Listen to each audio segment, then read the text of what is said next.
Адахан Мадымаровдун мамлекет үчүн кылган иштери көмүскөдө калып, анын эмгегин тарыхтан өчүрүү аракеттери дагы күч болгон. Азыр эл аралык деңгээлге чыгып, бүтүндөй Кыргызстан сыймыктанып жүргөн дүйнөлүк көчмөндөр оюндарынын бирден бир демилгечиси экенин көптөр биле бербеси керек. Ал түрк тилдүү мамлекеттердин кызматташтык кеңешинин башкы катчысынын орун басары болуп турганда, бул иш-чаранын кыргыз жеринде өтүп калуусунда эмгеги зор. Кыргызды таныткан, кыргыз мамлекетин таныткан бренд болуп калган көчмөндөр оюну, биринчи дүйнөлүк көчмөндөр оюнунун уюштурушунда дагы өзүнүн өзгөчө салымын кошту. Кыргыздын жана улуттук оюну Көкбөрү оюнундагы баягы эл аралык федерациясынын түзүлүшүндө, эл аралык деңгээлге чыгышында дагы андан ары кеңейишине дагы өзүнүн салымын кошту. Бүгүнкү күндө мен айтканым, баягы көчмөндөр оюндарын өткөрөбүз десем, Мадымаровдун кылар иши жок деп күлгөн сыяктуу эле. Мен бүгүн ушул маселелерди айтып атсам, бүгүн да күлүшөт. Бирок көрөсүз 7-8 жылдан кийин ушул аябагандай балык башынан тартылган, биздин мамлекетте балык башынан тартылган, ошол башы тазаланмайынча эч качан бул коррупциянын куйругу бүтпөйт. Кадровый бизнес деп айтып эле жүрүп атпайбыз. Эми жалгыз Мадымаров айтып аткан жок, Кыргызстандын ар кандай чексине барсаңыз, кече Алымбай Алымбекович өткөндө айткандагыдай бардык нерсенин ставкасы бар да.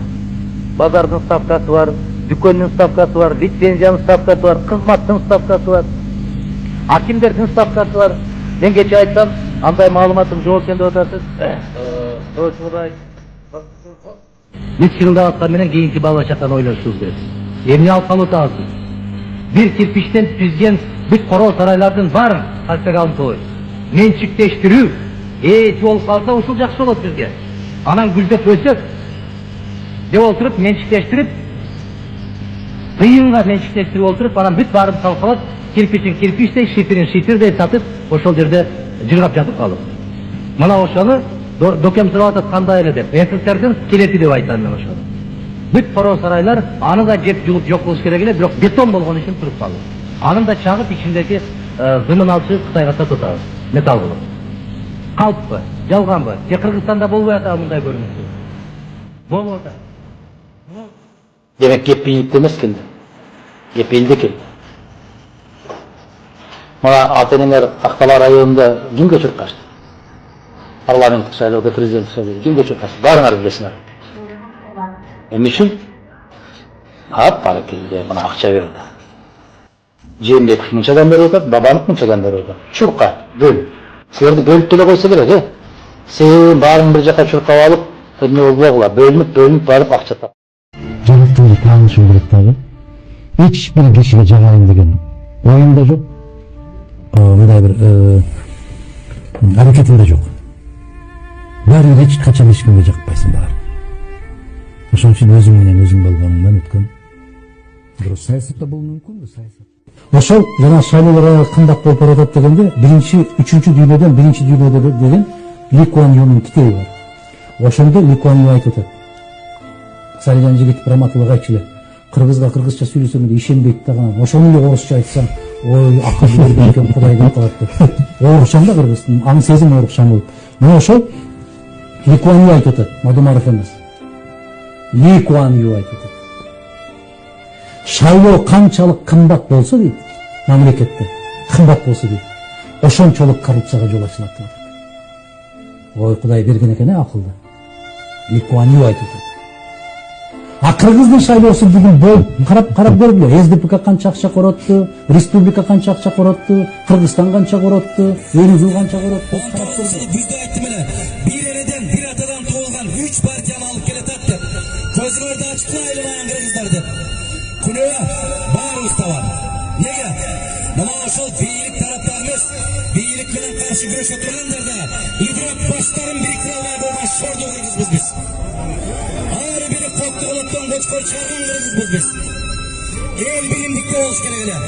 Эл мыштымдай түйүлүшү керек эле. Бирок ачык айталы, саясатчылардын дагы коюнундагы котур таштары бириктирген жок бизди. Биз мыштымдай түйүлмөйүнчө дайым бийликтин жеми болуп келебиз. Көзүбүздү ачышыбыз керек. ойлонушубуз керек, толгонушубуз керек.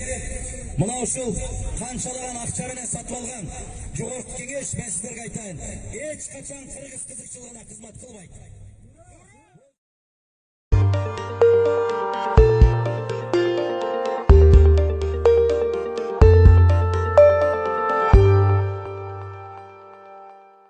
Саламатсызбы, Адахан мырза. Биздин студиябызга кош келиптирсиз. Сизге атайын биздин даярдалган 25 сурообузду узаталы, даяр болгон болсоңуз. Саламатчылык. Кеттик. Адахан Мадумаров эмнеге капа? Капа боло турган маселелер көп. Мадумаровдун жакшы көргөн сөзү? Аманчылык болсо баардыгы өтөт. Сиз жооп бергиңиз келген, бирок сизге эч берилбеген суроо. Мындай суроолор көп. Бир айда тапкан айлык менен. Мен азыр иштеп эмес жүрөм. Кыргызстан сиз үчүн бир сөз менен. Алтын беш. Сизге таарынып жүргөн адамдын атын атаңыз. Алар көп болсо керек Кыргызстан жагын. Легендарбуу адам менен жолугуу мүмкүнчүлүгү болсо, ким менен жолугат элеңиз? Мен түшүмдө болсо да пайгамбарыбыз саллаллаху алейхи вассалам менен жолугум болот. Машалла. Эсиңизде калган окуя? Алар көп. Эгер сизге жашооңуздун бир жерин оңдоп ал деген мүмкүнчүлүк болсо, кайсы жер? Оңбой турган жерлер да көп. Сиз кыялданып, бирок жете албай жүргөн кыялыңыз. Андай максаттар бар. Мен Кандай? Куранды жаттап алсам деп аракет кылат элем, ушу колдон келбейт. Кандай сапаттагы адамды баалайсыз? Адамгерчиликтүү, ыймандуу. Сизди эң көп ойлондурган маселе? Кыргызстандын келечеги. Адамзат тарыхын өзгөртө алган адамды ким деп билесиз? Мухаммад саллаллаху алейхи вассалам. Президент болсоңуз эң алгач эмнеден баштайсыз? Имандан. Саясаттагы күчтүүлүгүңүздүн негизги куралы эмне? Тазалык. Сизди тажаткан суроо? Эмне кылып койдуңуз? Саясат же үй бүлө тандаңыз? Ал экөө таң калбайт. Саясат үй бүлөнүн өзүнүн ичинде дагы саясат болот. Өмүрүңүздө эмне таптыңыз, эмне жоготтуңуз? Тапканга караганда жоготкон нерсе көп болот. Ийгиликтин сыры эмнеде деп ойлойсуз? Эмгекте. Сиз сунуштаган китеп?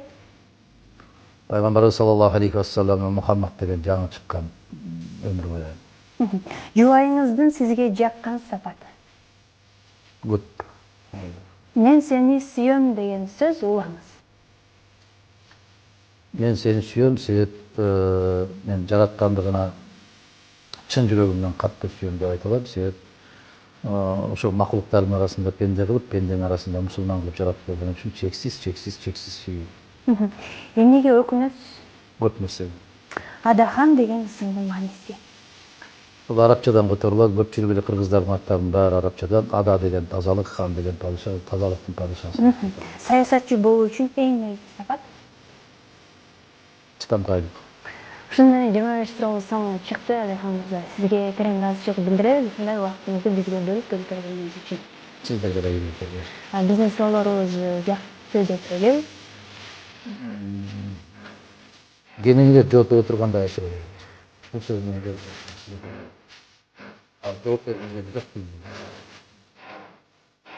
Халкты иш менен камсыздандыруу. Ошол менчиктештирүүнүн негизги саясаты ушундай жүрүп атабыз. 9000 иштеп аткан заводдо азыр 300 киши иштеп атат. Мына менчиктештирүүнүн кесепети. Анан бул жерге уялбастан жазып коет. Халкты иш менен камсыз болушун көбөйтүү деп. Биз кимге алдык, кимге жалган айтып атабыз, кимди алдап атабыз биз? Не думайте, что власть вечная, система вечная. Настанет время, и будете нести ответственность. И по заслугам получит каждый то, что творит сегодня. Вот это называется расхитительство. Бешек актын өткөндө суроо берген. 4-чү мөөнөткө барбасаңыз керек, балаңыз ойлойсуз урматтуу саракаевичтер. Силер ойлоп атасыңар, азыркы ортодогу звенодо жүргөндөр керек болсо чемоданына бизди салып көтөрө качат деп. Жок. Куйругунда карматпай кетет. Будете нести ответственность вы, которые делаете сегодня, творите.